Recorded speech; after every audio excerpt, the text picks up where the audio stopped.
Grabar. Voy a compartir mi pantalla.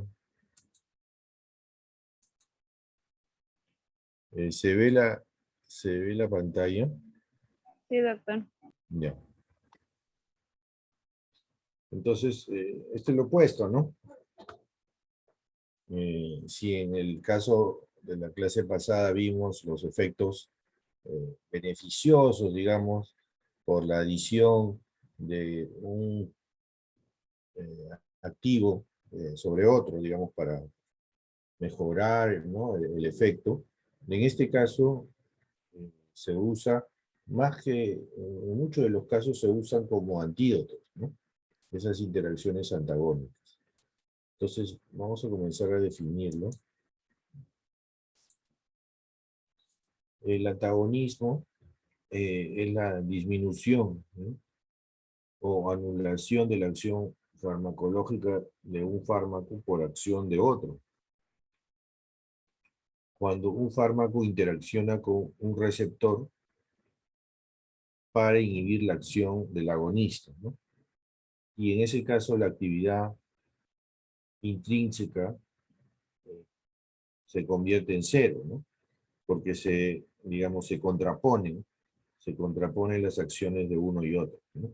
Se bloquea la acción del agonista. Y hay varios tipos, ¿no? Vamos a ver este de aquí, que es un antagonismo competitivo reversible, ¿no? Dice, cuando un fármaco agonista es desplazado o impedido de fijarse al receptor por otro fármaco que tiene una estructura muy semejante al agonista, pero farmacológicamente es inactivo, impidiendo que el primer fármaco pueda producir su efecto característico.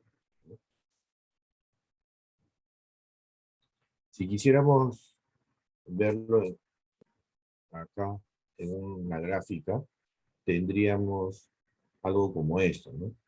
Aquí el agonista va a producir una acción cuando se une al receptor, y el antagonista, que tiene la misma estructura química, bloquea y evita la unión, ¿no? Evita la unión del agonista, ¿no? Entonces, al unirse ya no vamos a tener una respuesta, ¿no? En este caso, como el nombre lo dice, es reversible. Entonces, la unión entre el antagonista y el receptor es a través de enlaces bastante débiles, ¿no? Entonces, se evita obviamente que se produzca una respuesta de la unión del agonista con el receptor, ¿no? Al unirse con el antagonista, ya no se produce la respuesta farmacológica. En este caso, tanto el agonista como el antagonista tienen la misma afinidad y especificidad, ¿no?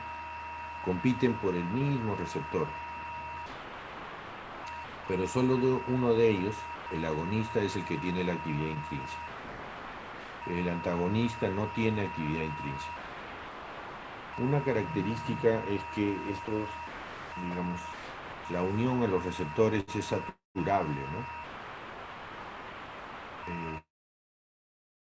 Si se eleva las concentraciones del agonista, se conserva el efecto, ¿no? ¿Sí? En este caso lo que hay que hacer es dar una dosis grande del antagonista, porque este tipo de antagonismo tiene un fenómeno que se conoce como el fenómeno de masas, ¿no?, que depende de la concentración de ambos en la biofase. El que esté en mayor concentración es el que va a ocupar los receptores y es el que va a determinar el efecto final, digamos, de esa unión.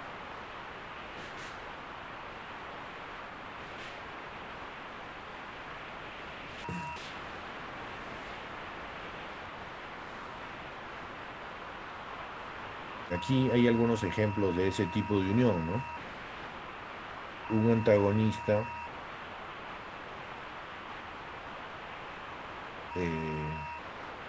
dice, competitivo de tipo reversible produce efectos in vivo si los receptores son estimulados por un agonista endógeno, ¿no?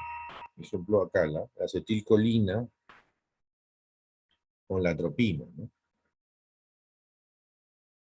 La acetilcolina compite por los receptores colinérgicos, ambos, muscarínicos, M1, M2 y M3.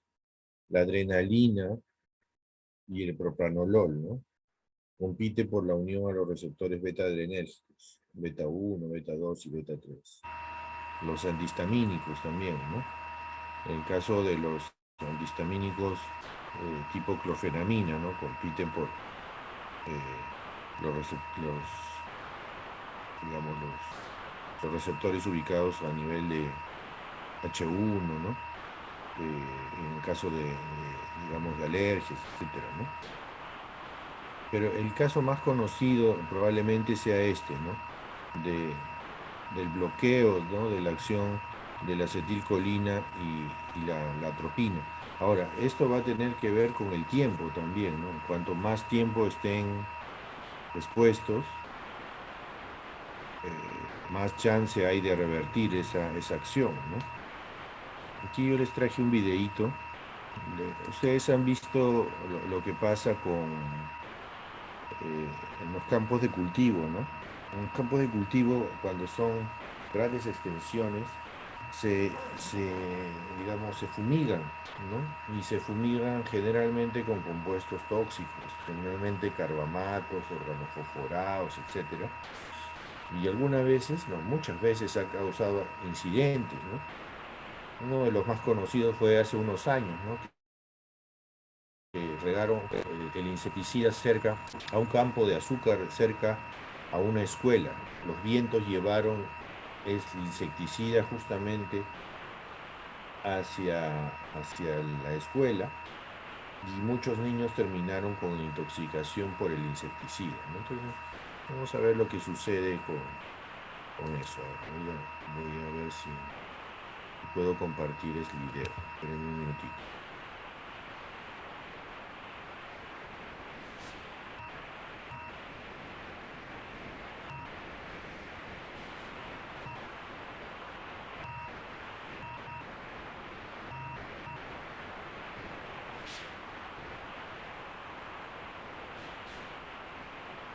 Vamos a ver un videito corto de lo que sucede con los organofosforados. ¿Se ve la pantalla? ¿Se ve la pantalla? Sí, doctor. Sí. Vamos a ver un videito. Te enseñamos a grandes rasgos qué hace y cómo funciona su antídoto, el cloruro de carboxilo. Sí, doctor.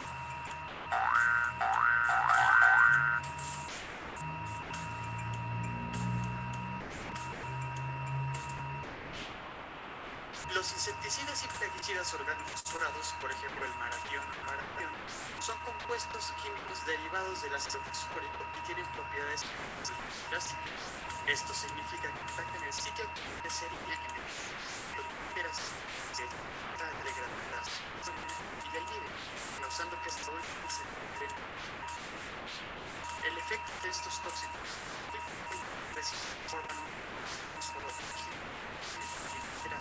que crean con una vida media de 100 de horas. Pero además, el problema es el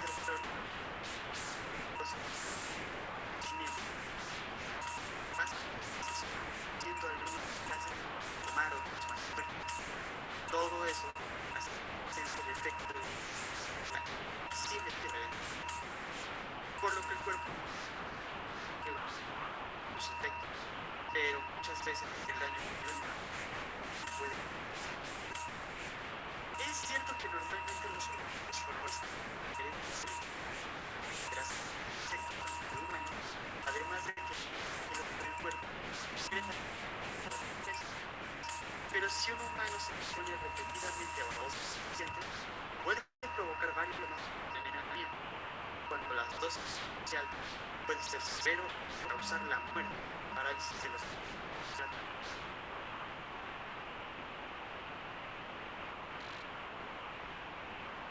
Si quieres conocer más detalles sobre cómo daño más o más se pueden tener los pacientes, te invitamos a los colinérgicos. Por ahora, ¿y cómo funciona su antídoto? Posible. Este fármaco es el único regulador de la acetilcolina en el mercado y funciona por una química, tiene un grupo orgánico Doctor, hay una interferencia, un sonido. No se escucha ¿Perdón? bien. Hay un sonido, una interferencia y no se escucha bien, no podemos apreciar Escucha bien. bajito y con un ruido en el fondo, no sé si será su equipo o Ah, será el mío. sí, hay una interferencia. A ver. Ya. Pero se vio una parte al menos del video. ¿Sí? Se- ya, por ejemplo, en el caso de los, digamos, de los organofosforados y otros productos que se usan como insecticidas, ¿no? Estos organofosforados se unen a la acetilcolinesterasa, y que es la que destruye la acetilcolina, y la acetilcolina se acumula, ¿no? Y produce una serie de efectos característicos, ¿no? La contracción muscular, digamos, el aumento de las secreciones salivales, digamos, y eso si se complica, ¿no? Dependiendo, como le decía en este caso, de la cantidad del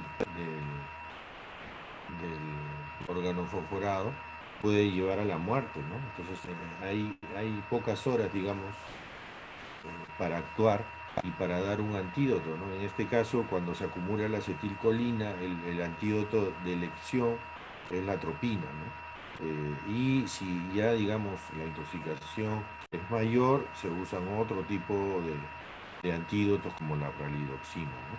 Y, digamos, hay algunas uniones que son tan fuertes que producen un incremento de acetilcolina en pocos minutos y producen la muerte, que son los gases tóxicos, ¿no?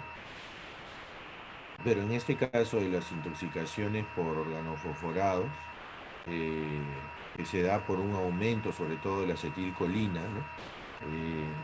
Sí, generalmente da chance como para, digamos, una intervención, rescatar a los pacientes, ¿no? Por eso que esa intoxicación que hubo, todos los chicos se salvaron, se les dio atropina, se les hidrató, etcétera, y rápidamente se les pudo recuperar, ¿no? En ese caso, ¿no?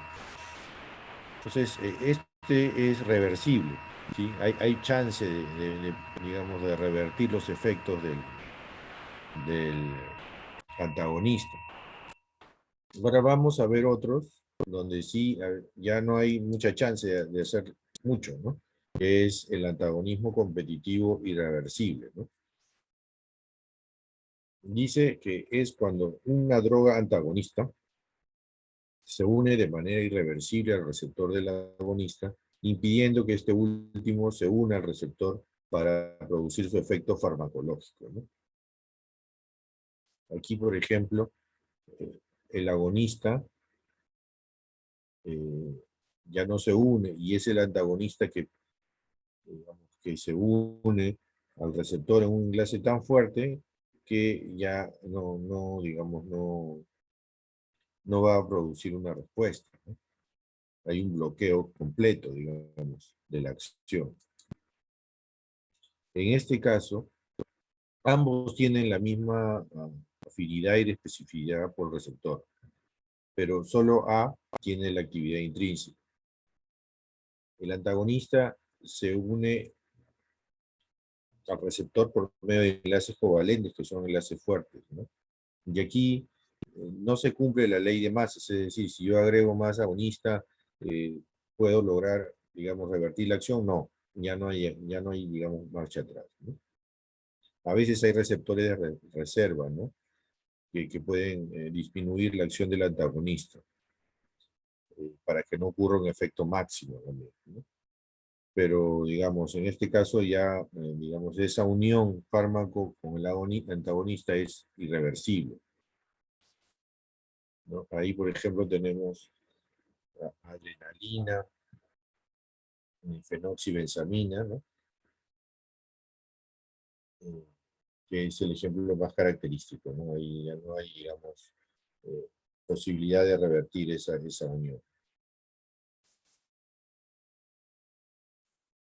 Después tenemos un antagonismo que es no competitivo, ¿sí? No es competitivo.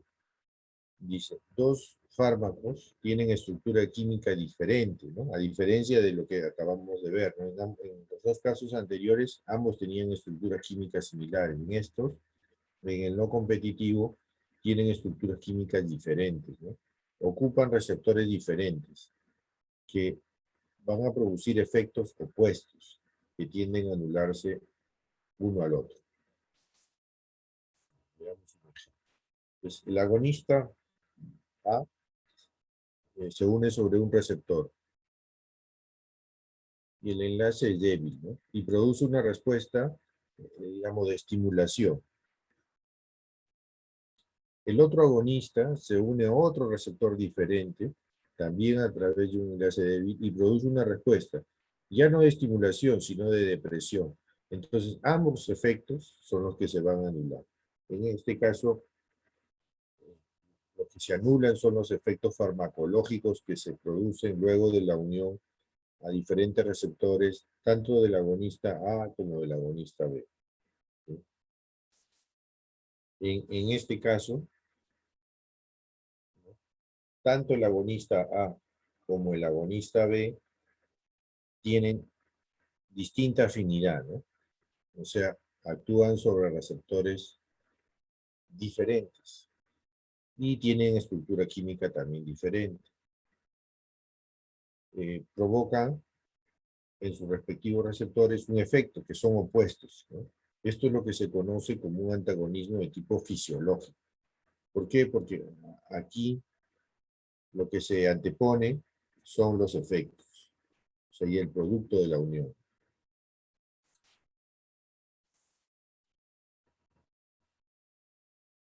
La histamina y la adrenalina, ¿no? En la unión, digamos, a cada uno de los receptores, ¿no?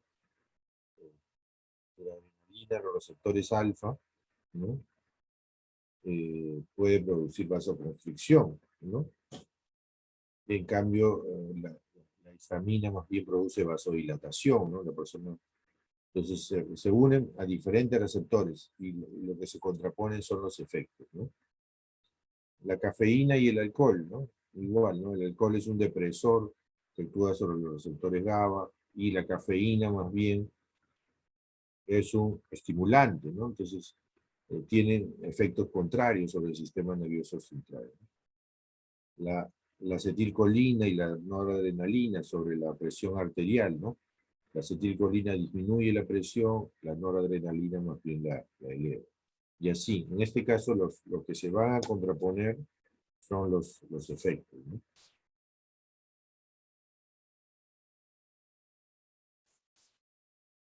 Después tenemos lo que se denomina un agonismo inverso, ¿no? Se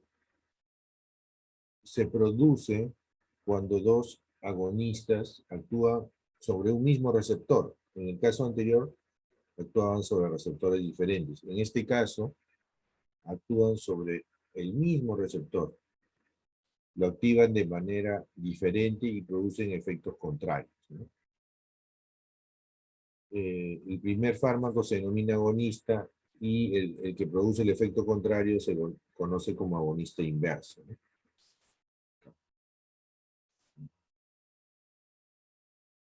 El agonista y el agonista inverso se unen sobre el mismo receptor a través de un enlace débil, producen respuestas que son opuestas, ¿no? En el caso anterior, en el agonismo no competitivo actúan sobre diferentes receptores. En este caso actúan sobre el mismo y producen respuestas contrarias o opuestas, ¿no?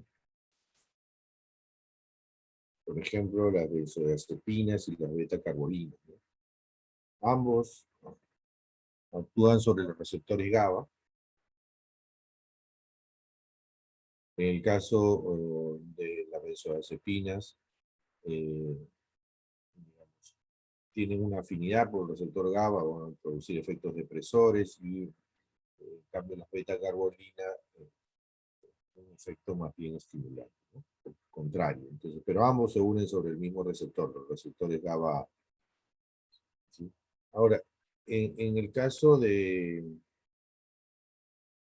este tipo de antagonismos, de lo que más uso ha tenido son, como vimos en el video de la intoxicación por organofosforados, más uso ha tenido como antídoto, ¿no? Los antagonistas se han usado como antídotos, como en el caso de la clase pasada, ¿no? Que vimos la acetina con el flumacenilo, ¿no? Que son antagonistas, ¿no? En muchos de esos casos se ha aprovechado esa acción antagónica para usarlo de esa manera, como el antídoto, ¿no? Y en otros casos ha tenido ya un uso más bien perverso, ¿no? Que ha sido los usos como armas de guerra, ¿no? Que hasta ahora existen, ¿no? Y digamos, en los países como Afganistán y otros que están siempre en conflicto, los utilizan, y a veces sobre poblaciones civiles, ¿no? Yo les traía un videíto también sobre esto, cómo es el uso incorrecto justamente de estos antagonistas. Ojalá que este video esté mucho mejor que el otro.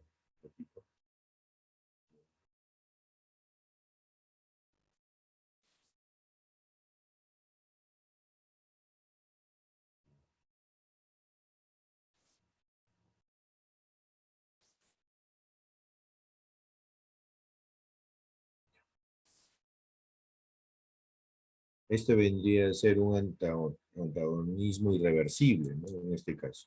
Vamos a escuchar. ¿Se ve la pantalla? Sí, doctor. Para que el audio esté mejor. Sí, ahora sí, doctor. En Siria se desataron hace ya meses. Pasado abril, un reportaje de la televisión flamenca afinaba un poco más y hablaba de gasolina. Para los facultativos de este hospital en Assas, en el norte del país, no hay duda de que muchos de sus pacientes presentaban síntomas de envenenamiento. Les hemos administrado atropina como antídoto y ha funcionado. Les hemos separado. La atropina es uno de los antídotos más eficaces a las intoxicaciones por organofosfatos, agentes tóxicos entre los que se encuentran gases. Desarrollado por los alemanes en los años 30, cuando intentaban crear nuevos pesticidas, el gasarín es 20 veces más mortífero que el gas tiene. En su potencial destructivo, los nazis no lo llegaron a ocultar. Sin embargo, todo indica que Saddam Hussein sí lo hizo en 1988, una de las páginas más trágicas de la guerra de Irak. Masacre de la población civil de la ciudad de Alabia. Menos de 5.000 hombres, mujeres y niños murieron perseguidos. Inodoro, incoloro, insípido y volátil, el sarín puede convertirse en vapor y propagarse en el ambiente. 50 miligramos bastan para matar en cuestión de 10 minutos. Síntomas que producen dolor de cabeza intenso, tos, dificultades respiratorias, debilidad muscular, náuseas, parálisis, convulsiones, diarrea. Durante la Guerra Fría, Estados Unidos y Rusia producen cantidades constantes de hidrolao de superficie y uso clasifica y armas de masiva. En 1993, 162 países firman la Convención sobre la Prevención de Armas Químicas. Dos de ellos, Israel y Mar, no lo ratificaron después. 6 naciones no firmaron.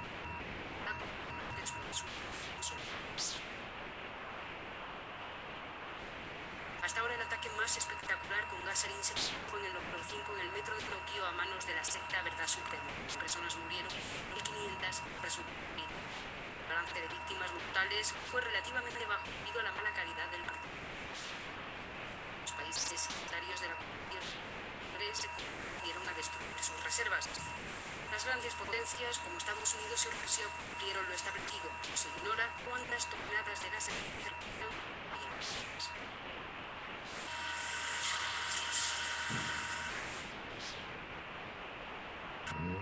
Como le decía, en algunos de los casos, este tipo de antagonistas se usa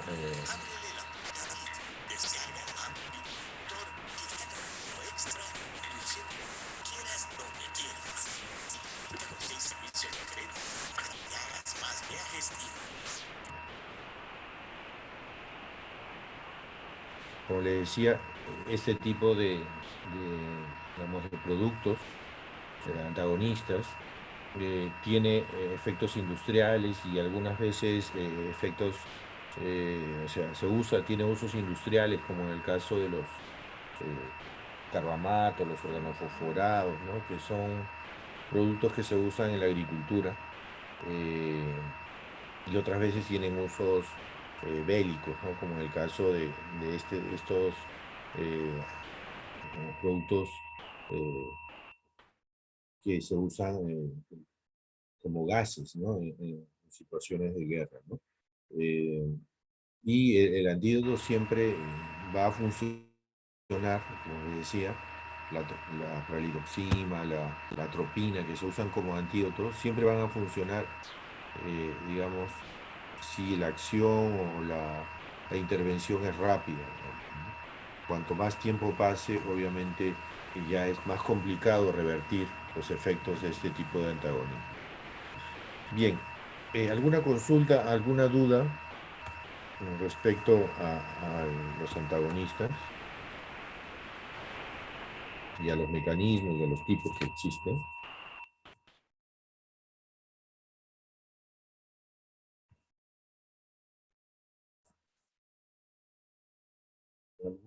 ¿Alguna duda, alguna inquietud? ¿O todo se entendió, los diferentes mecanismos que existen antagónicos? Sí se entendió, doctor. Ya, perfecto. Profesor, sí entendió. Ya. Entonces, a ver, ya estamos en la clase hoy día, la clase 6. La siguiente clase vamos a tomar el pasito, ¿no? El segundo pasito que se va a promediar con el primero que dieron.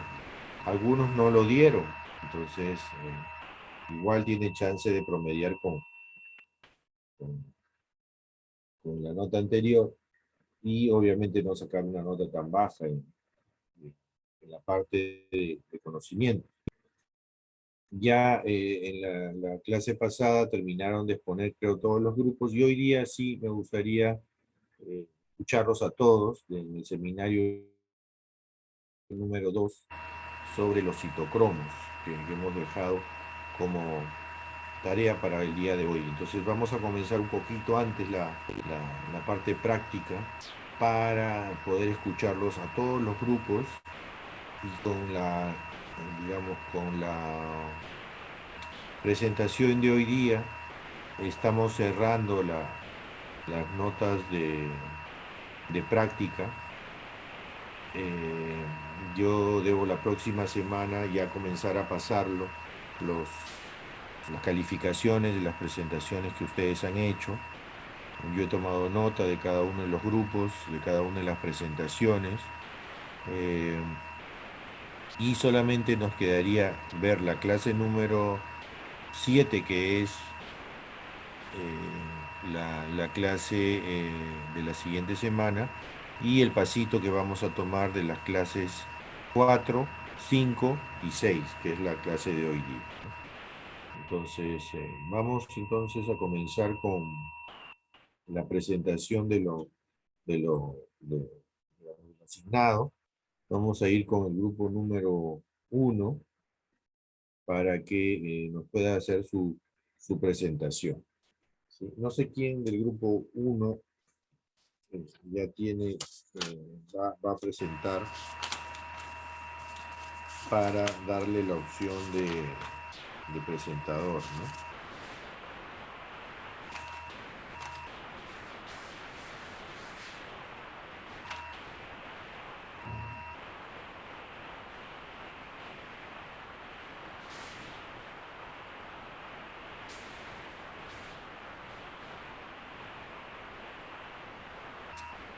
Ketty, les alcanzaste los temas, ¿verdad?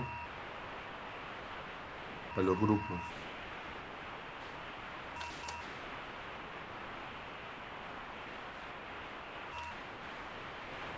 Ketty, ¿estás en la sala?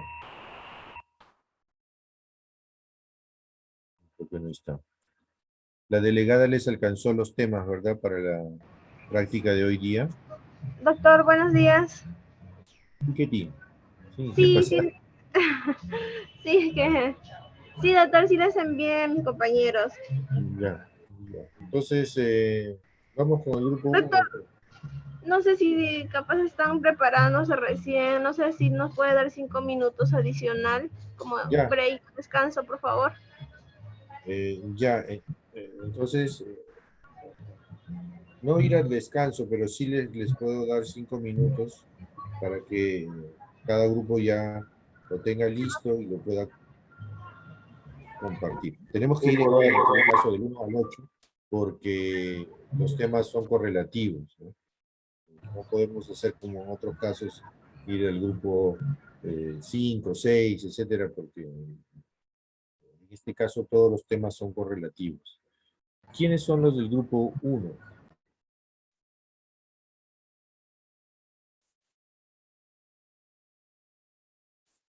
Vamos a ver, acá los tengo. Profesor, ya ahorita van a subir. Es Ávila, Carrasco, Guaya, Huatuco, Irigoyen y Trinidad. Ya, perfecto. Ahorita lo cargamos, por favor. Sí, está bien, está bien. La profe, gracias. Tranquilo. ¿Y quién lo va a presentar? ¿Quién lo va? Sí, sí, Diego, Diana. ¿verdad? Diana. Ajá. Sí, Diego, ¿querías decir algo?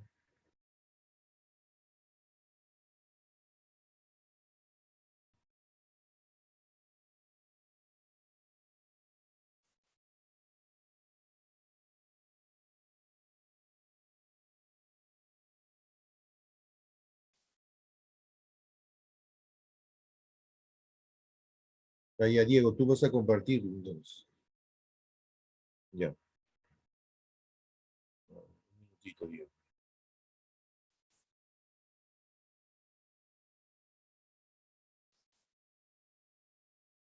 Ya,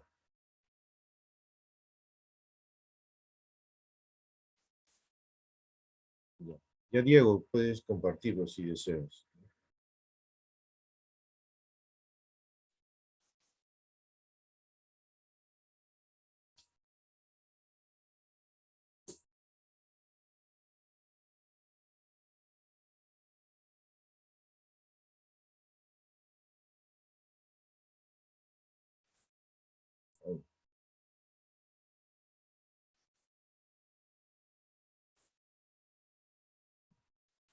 Ya, listo.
Adelante, grupo 1.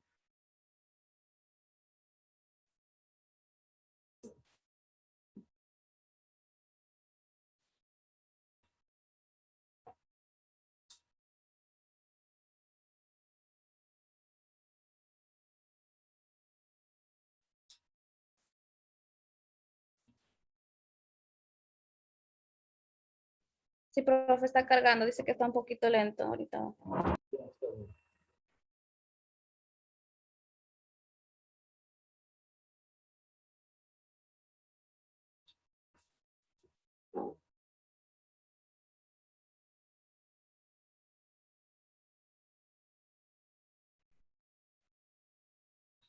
Listo, pueden comenzar.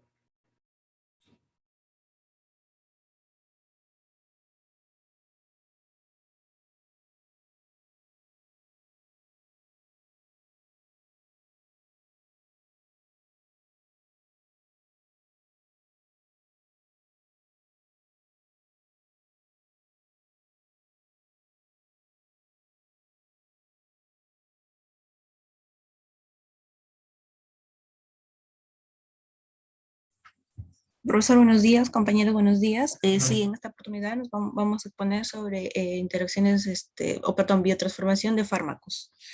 Los integrantes somos Ávila Castro, Carrasco Maita, Guaya Cori, Huatuco Rivera, Irigoyen Saldaña y mi persona Trinidad Peña Diana. Siguiente PTT, por favor. Bueno, nosotros para mencionar vamos a hablar sobre el concepto de biotransformación. En este caso, digamos, nosotros los seres humanos estamos expuestos todos los días a una variedad de compuestos extraños. Estos compuestos son llamados xenobióticos, que son fármacos con fines terapéuticos. Esto también viene a ser todo compuesto químico que no forme parte de nuestro organismo. Esto tiene un objetivo principal que no genera metabolitos activos y promueve la eliminación del fármaco. Es decir, que estos también son cambios químicos que sufren los xenobióticos en su paso a través de nuestro organismo. Siguiente PTT. Bueno, para ello tenemos que aclarar dos cosas que son la diferencia. La diferencia es en que son dos cosas puntuales. Tenemos al metabolismo y la biotransformación. En este caso, el biometabolismo, estamos hablando del proceso del ADME, que es la absorción, distribución, biotransformación y eliminación. En este caso, y luego tenemos la biotransformación, que es la alteración de la estructura química de las sustancias. Podemos concluir aquí que la biotransformación condiciona la actividad farmacológica como inactiva o potencia o activa o modifica la toxicidad. Siguiente PTT.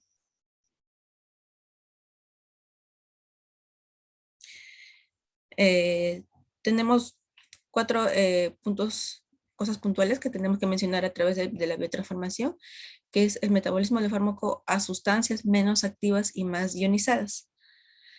Digamos, también tenemos la conversión metabólica de xenobióticos en compuestos más solubles polares. Asimismo, el metabolismo de fármacos y otros productos xenobióticos donde se generan metabolitos más polares. También existen cambios químicos en el organismo mediante sustancias extrañas que se convierten en otras más ionizadas. Siguiente.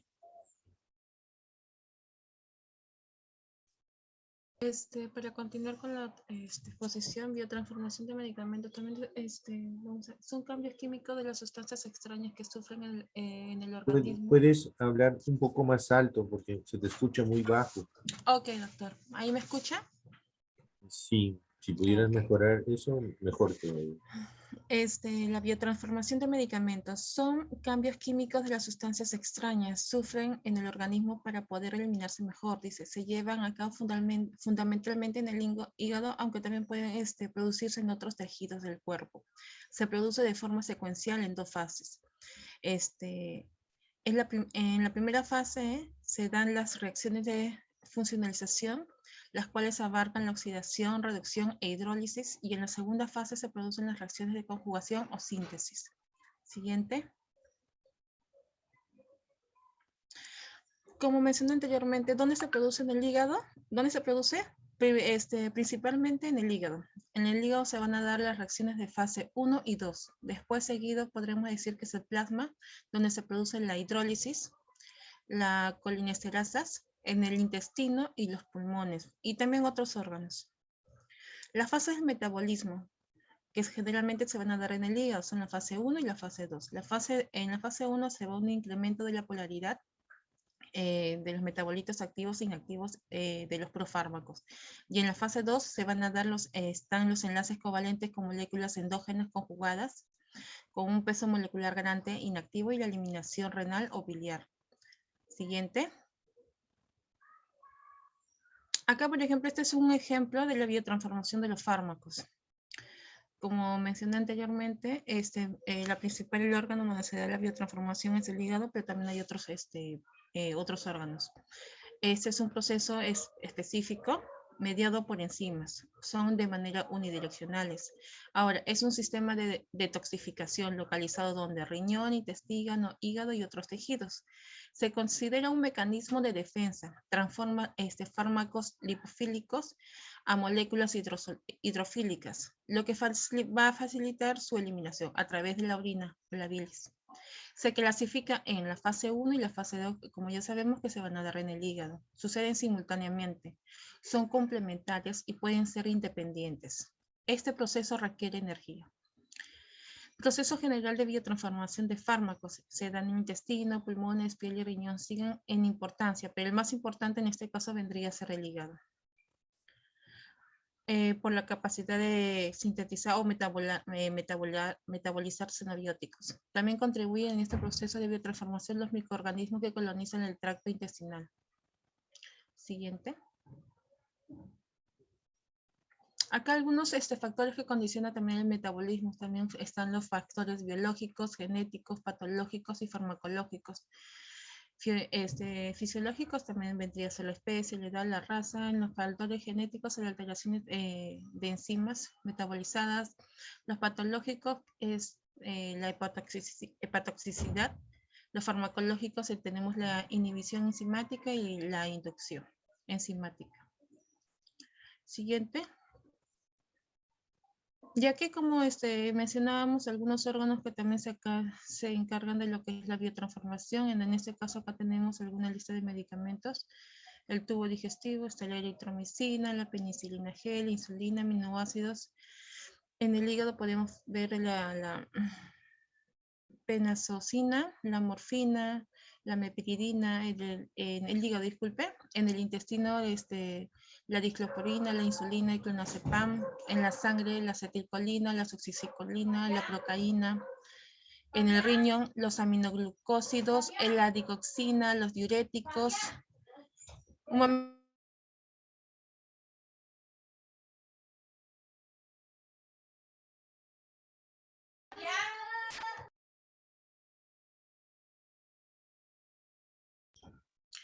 En el sistema nervioso central podemos encontrar a los neurotransmisores. Doctor, eso vendría a ser todo porque a nosotros solamente nos tocó la parte de introducción a la biotransformación de fármacos. Muy bien. No sé si podemos ir retrocediendo desde el inicio para precisar solamente algunas cositas, ¿no?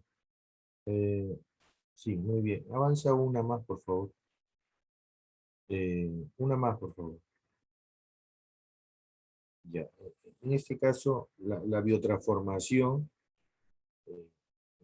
particular de los fármacos va a, como tú dices, muestran en la lámina sus compañeros, puede ocurrir que los fármacos se inactivan, se potencian, se activan o modifican su toxicidad, ¿no? Entonces, no sé si alguno puede dar un ejemplo de alguno de esos, ¿no? En qué caso se activa, en qué caso se desactiva, se potencia o se modifica tu toxicidad. ¿Tienen algún ejemplo de esos casos?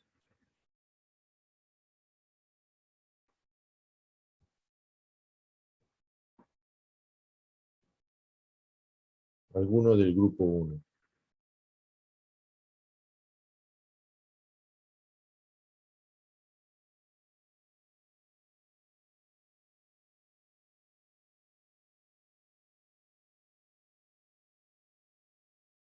¿No? ¿Sí? ¿Alguno que quiera salir, digamos, a defender su grupo?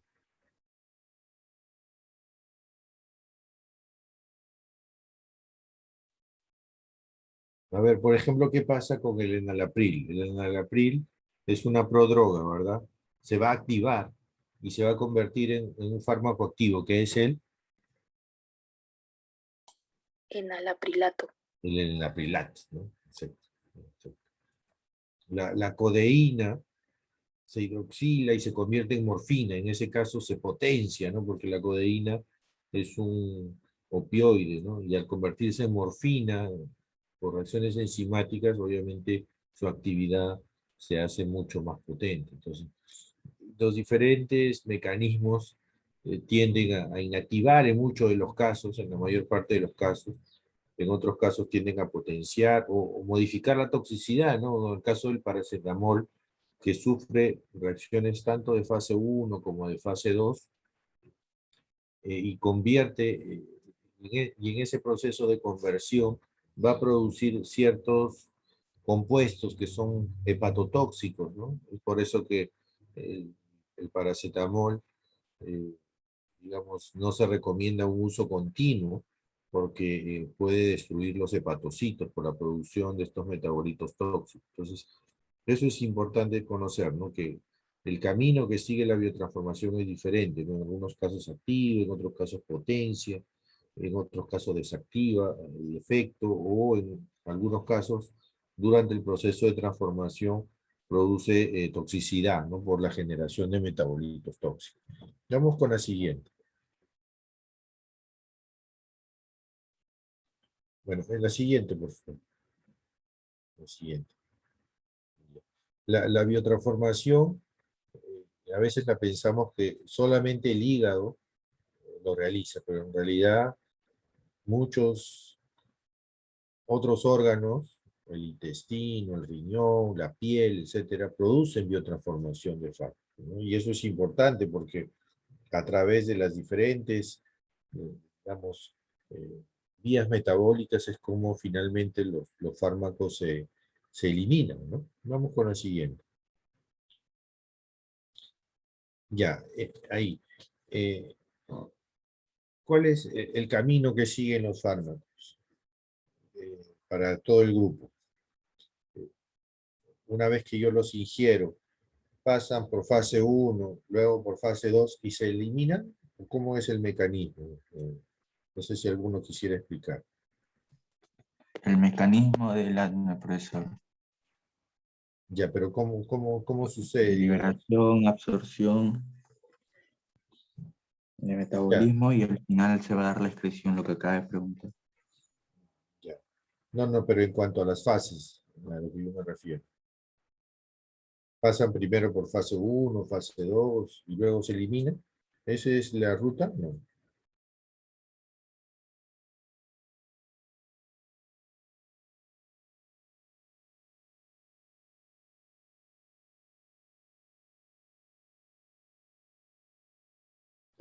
Hay el grupo 1 hay que Profesor, revisar.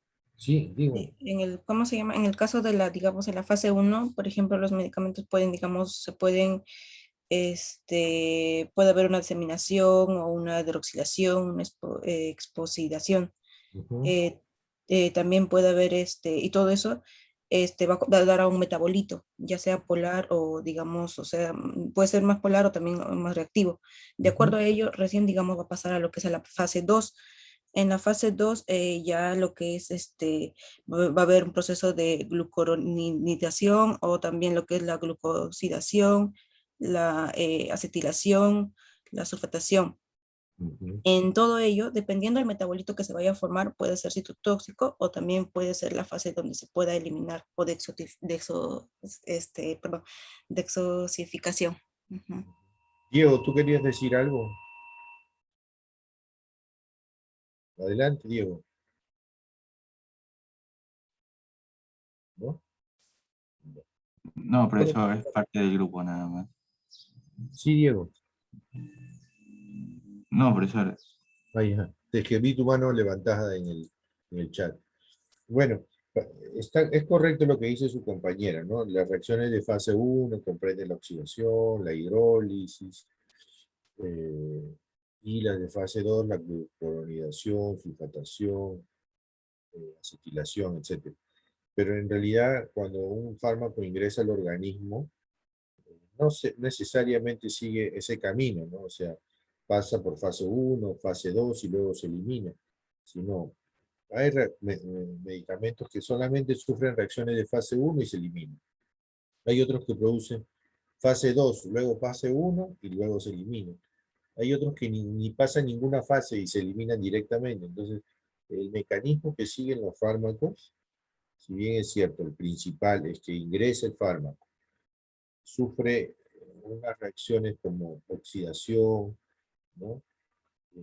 Hidrólisis, etcétera, donde se le agrega un grupo funcional a la molécula, se hace más polar, de tal manera que pueda ser hidrosoluble y pueda ser eliminado. Luego pasa por fase 2, se conjuga con el ácido glucurónico y finalmente se elimina. Si bien es cierto, es el mecanismo principal, no todos siguen ese camino, ¿no? El camino de los fármacos es diverso. Unos pasan por fase 1 y se eliminan, pasan por fase 2 y se eliminan directamente. Otros no sufren ni fase 1 ni fase 2 y se eliminan completamente. El camino es variado, digamos, ¿no? Bien, vamos con un par de láminas más. Ya, muy bien, sí. Como lo dijimos al inicio, la biotransformación ocurre en varias partes del organismo y eso es muy importante saber, ¿no? Lo vamos a ver ya en la segunda parte, principalmente poder reconocer hacia dónde va el fármaco, ¿no? Si se va a metabolizar en el hígado, que es el principal metabolizador de fármacos, o si se va por la vía del riñón. Eso juega un papel fundamental para conocer finalmente el destino de los medicamentos. Muchas gracias al grupo 1. Vamos a dejar de compartir. Y yo creo que antes de la pausa podemos ver un grupo más, el grupo 2. Por favor, adelante. No sé quién va del grupo 2 a compartir pantalla.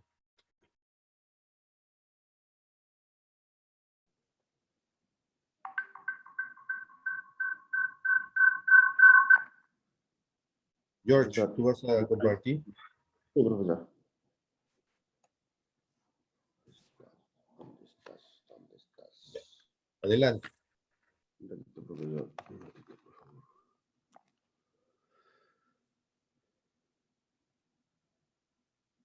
No estoy profesor habilitado. Hay dos, profesor. Lo que pasa es que me he puesto en dos porque se me corta la señal. Hay otro. Levanta tu mano para ver de dónde estás. A ver. Ya, ahí.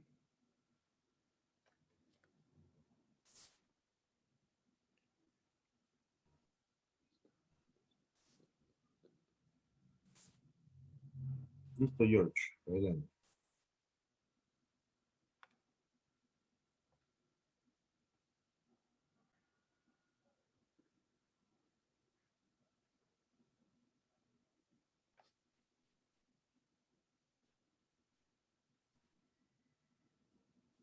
Sale, profesor. Adelante, grupo 2.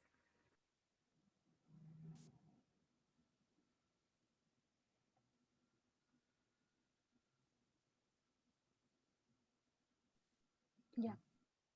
Buenos días, doctor. Buenos días, compañeros. Bueno, somos del grupo 2. Nos ha tocado exponer sobre las reacciones de fase 1, que es oxidación, reducción e hidrólisis. Quienes conforman el grupo son los siguientes: Dani Montesinos, Jorge Morales, Totita Santos, Ketty Ureta y quienes habla Graciela Carranza. Siguiente.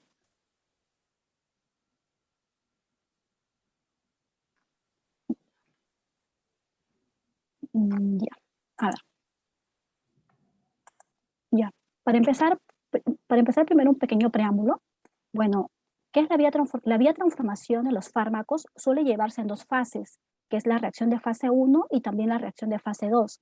En la reacción de fase 1 consiste en las reacciones de oxidación, de reducción, ¿no? Que alteran o crean nuevos grupos funcionales, así como también las reacciones de hidrólisis que rompen los enlaces ésteres o amidas liberando grupos funcionales. Características. Siguiente. Siguiente. Características. Bueno, el sistema más utilizado es el sistema oxidativo de microsomas hepáticos denominados citocromo P450. También este sistema participa en el metabolismo de numerosas sustancias endógenas como los esteroides, los neuropéptidos o las prostaglandinas. El proceso de oxidación en ocasiones origina radicales libres, pero también son tóxicos, ¿no?, para las células. Siguiente.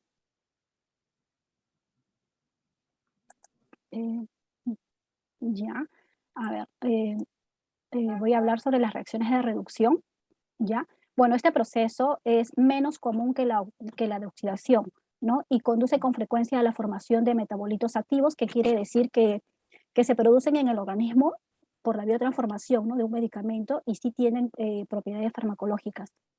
También se lleva a cabo en el sistema microsomal hepático, que quiere decir que se metaboliza en el hígado o también en otros tejidos. Las bacterias del lumen intestinal también producen enzimas reductoras de fármacos. Los sustratos compuestos con los grupos funcionales tenemos el aldehído, cetonas, disulfuro, sulfóxidos, nitroso, nitro, óxidos de nitrógeno, alquenos y azo. Siguiente. ¿Ya? En reacción de reducción tenemos el azoreducción, el nitroreducción. Es la medida por la nitroreductasa y también azoreductasa, que es una vía no enzimática. La puede realizar en el citocromo P450, en el NAC citocromo C reductasa. La antioxidasa, que es una vía enzimática. El citocromo P450 también posee la capacidad de catalizar reacciones de reducción en condiciones de ausencia relativa del oxígeno, ¿no? Acá tenemos, por ejemplo, el nitrobenceno, que ¿no? es la reacción nitroreductasa que da una anilina. Siguiente. Ya, también tenemos acá los aldehídos y cetonas, ¿no? Esto se produce por la acción de enzimas de alcohol, deshidrogenasa y el sistema enzimático, ¿no?, del carbonil reductasa que presenta en la sangre, ¿no?, y las fracciones citosólicas del hígado, el riñón y el cerebro, ¿no?, entre otros tejidos. También tenemos los sulfóxidos, que tienen lugar por acción enzimática en el citosol de las células hepáticas y renales. Siguiente. Fase 1, la oxidación. La fase 1 es un conjunto de reacciones de oxidación. Un poquito más alto, por favor. ¿Me has escuchado, doctor? Sí, te escucho, pero bajito te escucho. Trata de hablar más fuerte. Ya, ahora sí. Como les decía, es un conjunto de reacciones de oxidación que preparan a los tóxicos para que puedan transformarse por las reacciones de fase 2. Esto lo va a lograr transformar a los grupos funcionales del xenobiótico en los sitios que pueden llevar a cabo las reacciones de la fase 2. Para hacer este trabajo, las células cuentan con dos sistemas de enzimas que tienen como función de introducir en el substrato de átomo de oxígeno proveniente del oxígeno molecular. Estos dos sistemas son aminooxigenasas y los citocromos P450, que ambos sistemas se encuentran localizados en el retículo endoplasmático. Siguiente.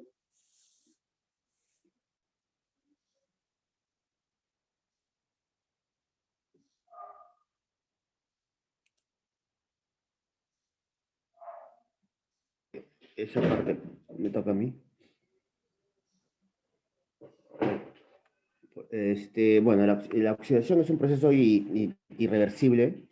Eso lo vemos muy comúnmente también en los aceites y en las grasas, como por ejemplo los alimentos. Y bueno, los resultados de esta oxidación pues son los cambios de sabores y olores, ¿no?, indeseados. Esto se va a dividir en tres fases. Uno que es la iniciación, la propagación y la terminación.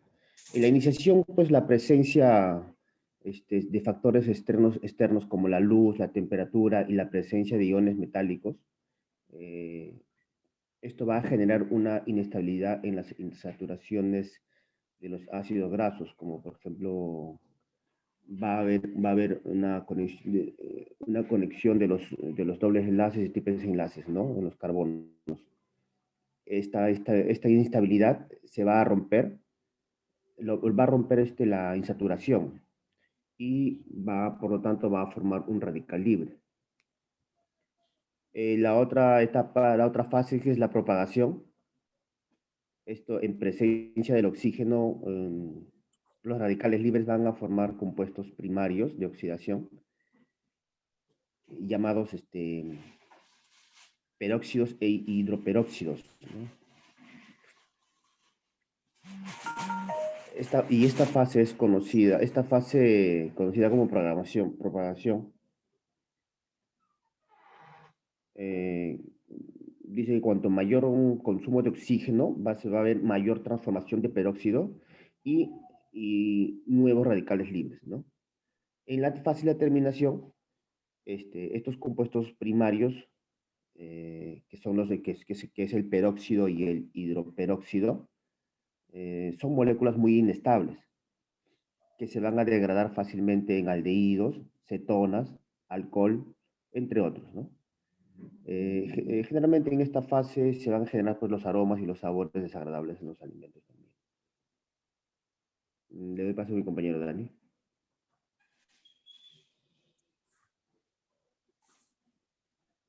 El mecanismo de la reacción de la oxidación del xenobiótico catalizada por el citocromo P450. El xenobiótico entra en su sitio activo que se encuentra en la oxigenasa. También la reductasa transfiere un electrón al hierro hemático, reduciendo del nivel 3 a nivel 2. También tiene lo que es la reducción, abre el sitio activo del oxígeno.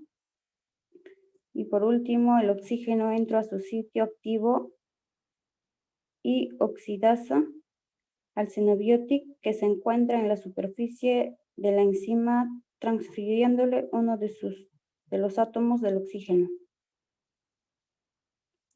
Le doy paso a mi siguiente compañera.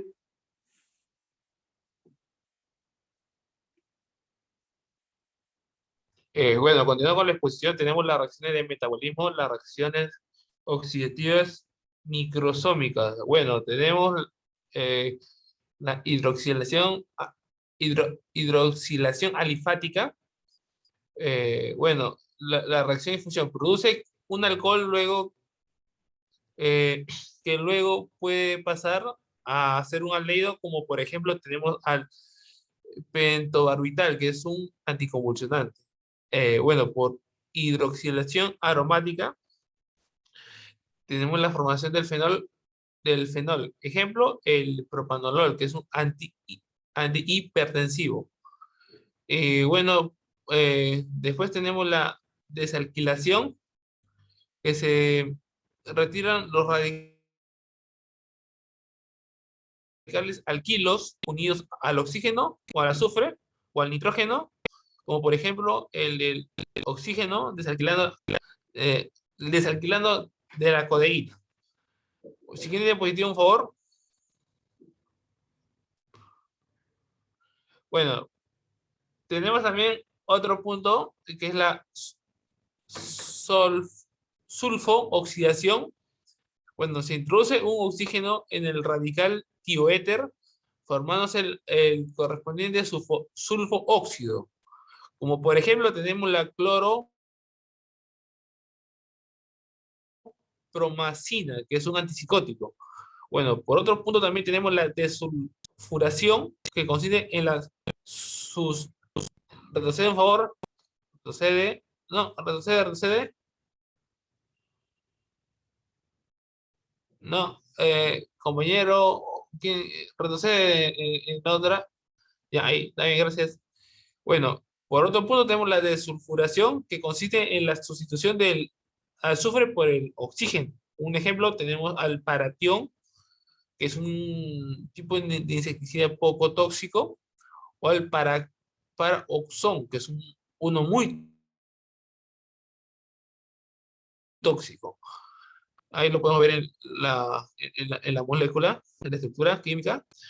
Bueno, y por otro punto, el otro punto tenemos la epoxidación, que supone la oxidación enzimática del oxígeno mediante la escisión de un doble enlace. Bueno, esto se convierte rápidamente a fenol. Siguiente diapositiva. Ya, otro punto también de las reacciones oxidativas, de las reacciones oxidativas no microsómicas, tenemos la oxidación del alcohol. Bueno, la reacción entre las mismas moléculas puede generar un alcohol y un ácido carboxílico. Bueno, tenemos otro punto que es la desaminación oxidativa. Bueno, el oxígeno sustituye al grupo NH2, al grupo amino, para generar como producto un NH3, como por ejemplo podemos tener la anfetamina. Por último tenemos la oxidación alifática, que convierte las moléculas liposolubles a un elemento más polar y más hidrosoluble. Por ejemplo, tenemos al tiopental, que pasa a ser ácido pental carboxílico. Y ahí tenemos su estructura también su estructura química. Sí, ahí le pasa a mi otro compañero o compañera. Doctor, ¿me escuchan? Sí, Ay, sí creo te que escuchamos. ya, sí, disculpe, tengo un poco de bulla. Voy a hacer. Ya, continuando con la exposición, les voy a hablar sobre la hidrólisis. Teniendo en cuenta en general que es una reacción química entre una molécula de agua y el fármaco, en lo cual la molécula de agua se divide y sus átomos pasan a formar parte de otra especie química, lo cual se agrega a un grupo hidroxilo, a una subunidad y un átomo de hidrógeno a la otra. Entre los sustratos más importantes tenemos lo que son los ésteres de ácidos carboxílicos, ésteres del ácido ortofosfóricos, anhídricos, derivados de amidas y péptidos. Se localizan en microsomas hepáticas, hematíes, plasmas, flora intestinales. Es un proceso frecuente en el caso de ésteres y amidas, que se encuentran fundamentalmente o principalmente en el plasma del hígado, ya que tienen una relación con la reacción de la hidrólisis. ¿Qué quiere decir? El hígado posee una importante actividad estérica con al menos 3 familias de esteráceas identificadas en relación al metabolismo de los xenobióticos. Dentro de eso tenemos lo que son los esteráceas de tipo A, tipo B y tipo C. Siguiente, por favor. Entre las enzimas responsables de la hidrólisis tenemos principalmente lo que son el carboxilesterasas. Esto quiere decir es la hidrólisis de los ésteres de los ácidos carboxílicos, de los ésteres de ácidos fosfóricos, anhidros, derivados de amidas. Se encuentran distribuidos en todo el organismo, alcanzando niveles elevados, como ya les mencioné, en la proporción del hígado. También se encuentra en lo que son los tubos proximales del riñón, en las células claras de los pulmones, los eritrocitos y el plasma sanguíneo. Dentro de las células aparecen tanto en los microsomas como en el citosol. Las carboxilesterasas son glucoproteínas con gran variedad de enzimas específicas dependiendo de la naturaleza del grupo glucósido obtenido. Otro tenemos lo que son las amidas, que se hidrolizan a los derivados de amidas y también catalizan la hidrólisis de los péptidos. Y por último tenemos el epóxido hidrolasa. Cataliza la acción del agua en posición trans a los sustratos indicados, formando trans 1 y 2 de hidrodociales. Esta formación disminuye drásticamente el carácter de electrofilos de los epóxidos, disminuyendo el riesgo de formación más enlaces covalentes entre ellos. Estos enlaces son responsables de su carácter tóxico en sí, ya que pueden proporcionar actividades mutagénicas o pueden afectar las proteínas del ADN.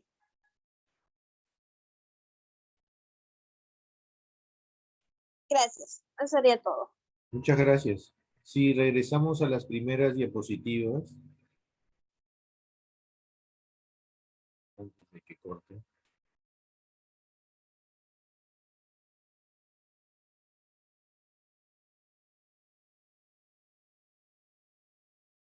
Las primeras, por favor.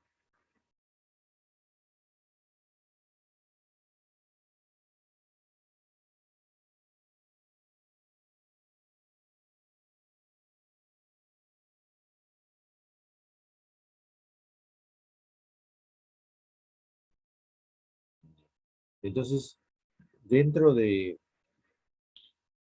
las fases, la primera incluye 3 tipos de reacciones, ¿no? No, déjalo en la primera, no hay problema. Que es la oxidación, que es la más importante de esta fase 1, luego viene la reducción y luego viene la hidrólisis. Y dentro de la oxidación, el que realiza la mayor cantidad de reacciones de oxidación son las enzimas del citocromo P450, ¿sí? Yo les voy a compartir mi pantalla. Les voy a compartir mi pantalla y les voy a mostrar. Miren, estas enzimas, ¿se ve la pantalla? Sí, doctor. Sí, Sí. doctor. Se han, digamos, aislado, se han sintetizado esas enzimas de los microsomas hepáticos y se utilizan. Cuando uno desarrolla, digamos, un medicamento nuevo, es importante conocer qué tipo de metabolismo tiene. ¿Y cómo lo puedo saber? ¿Qué enzima digamos, biotransforma ese fármaco? Existen diferentes casas comerciales. En este caso solamente he puesto una, que es la casa Corning, pero hay N casas comerciales que venden. Esta probablemente sea de las más conocidas porque fueron las primeras que sintetizaron este tipo de enzimas, del citocromo P450, que se conocen comercialmente como supersomes, ¿no? Y aquí ustedes pueden ver, ¿no? Tienen cada una de las enzimas que metabolizan los fármacos. El CYP1A2, el B1, el CYP261, y aquí está el más importante, el CYP3A4, ¿no? Entonces, cuando uno quiere hacer un ensayo y ver qué tipo de enzima metaboliza un determinado fármaco, lo que tiene que hacer es más o menos ver estructuras similares, qué otros compuestos similares estructuras tiene y qué tipo de metabolismo. Luego lo enfrento a esa enzima, que no son baratas, ¿ah? Son bastante caras, acá pueden ver el precio, y hago una comparación con un producto que es de referencia, que generalmente se escoge el propranolol, que tiene una cinética de tipo lineal. Eso es lo más importante con esto, ¿no? O sea, estas enzimas P450 metabolizan casi todos los medicamentos y son responsables de la biotransformación. Por eso los microsomas hepáticos, donde están cada una de estas, en particular el CYP3A4, el CYP2D6, etcétera, son importantísimas para conocer el destino final, qué metabolismo va a seguir, si es un metabolismo, si una cinética lineal, no lineal, etc. Y esto se aplica a nivel de laboratorios. Hay ensayos de laboratorio para ver la cinética que sigue dependiendo de cada una de las enzimas del citocromo P450. Bien, hasta aquí hacemos un alto. Voy a tomar la asistencia un minutito de la parte de teoría y de ahí hacemos la pausa y continuaremos con el grupo número 3, ¿sí? Un minuto, por favor. Voy a registrar la asistencia de la teoría.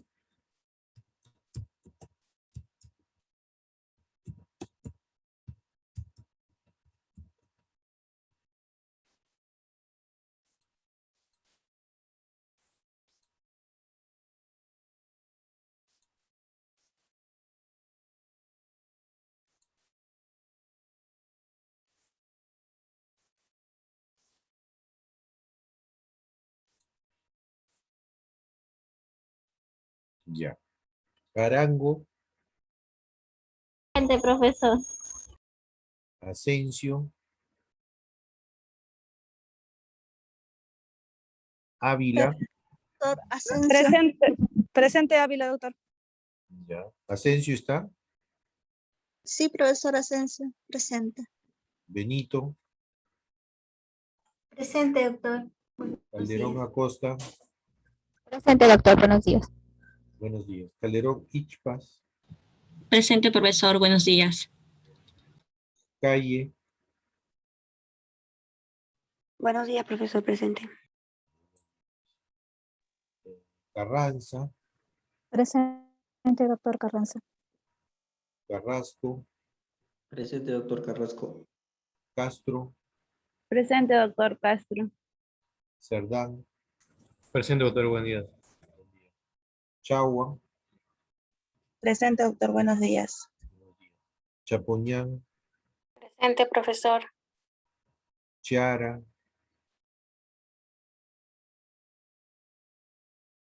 Díaz, Presente, profesor.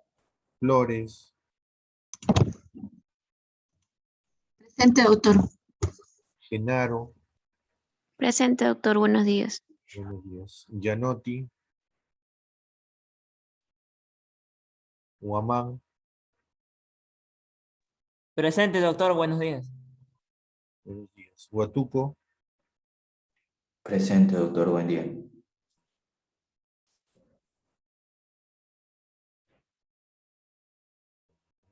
Guaya, Presente, doctor. Irigoyen, Presente, doctor. López, Presente, doctor. Ludeña, Presente, doctor. Mamani, Mantilla, Presente, doctor Mantilla. Montesinos, Presente, Montesino, profesor. Montesino, presente. gracias. Morales, Presente, profesor Morales Sáenz. Ñáñez, Presente, profesor Ñáñez. Olazo, Hola, se presente, doctor. Palomino,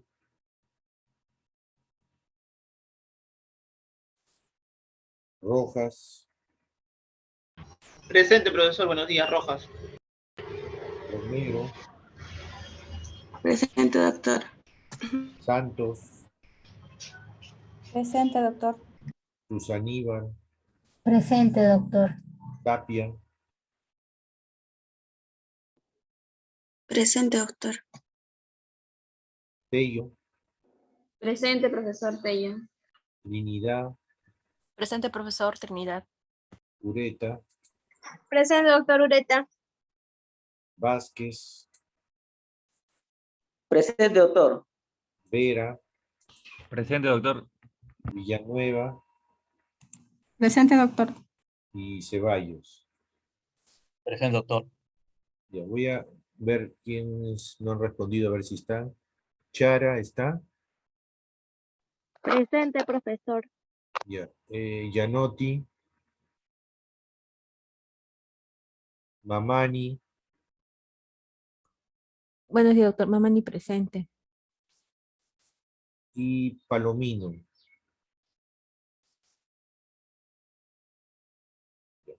Listo. Entonces hacemos una pausa, 10 minutos, y nos vemos en la parte de práctica, ¿sí?